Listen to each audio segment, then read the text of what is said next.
પાપ ધોવા માટે થઈને જે નદીની અંદર ડૂબકી લગાવો છો એ નદીને પ્રદૂષિત કર્યાનું કેટલું પાપ લાગશે એના વિશે વિચાર્યું છે? હાય, હું છું દેવકી. યહ દેવકી કે સાથ જનહિત મેં જારી.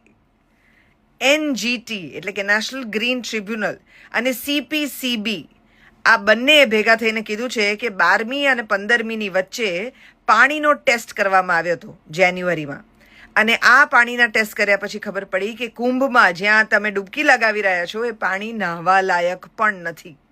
હવે ત્યાં જ જો આવી પરિસ્થિતિ છે તો ત્યાંથી આગળ જતું પાણી જે ખેતરોની અંદર જતું હશે, જેમાંથી આવનારો પાક જે છે ઉગશે, કે જે આપણે આરોગીશું, તમે ઇમેજિન કરી શકો છો કે આપણે કેટલું મોટું નુકસાન આવનારા કેટલાક વર્ષોમાં જમીન માટે અને આપણા પોતાના માટે કરી રહ્યા છીએ.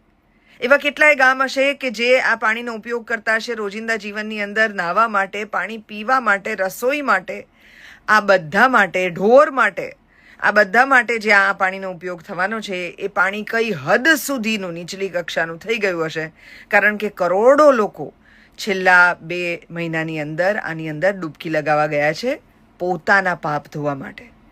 માત્ર પોતાના વિશે વિચારવું અને સમસ્ત સૃષ્ટિ વિશે વિચારવાનું ભૂલી જવું, એ બધાને ટેકન ફોર ગ્રાન્ટેડ લેવું, આ પુણ્યનું કામ છે. દેવકી કે સાથ જનહિત મેં જારી.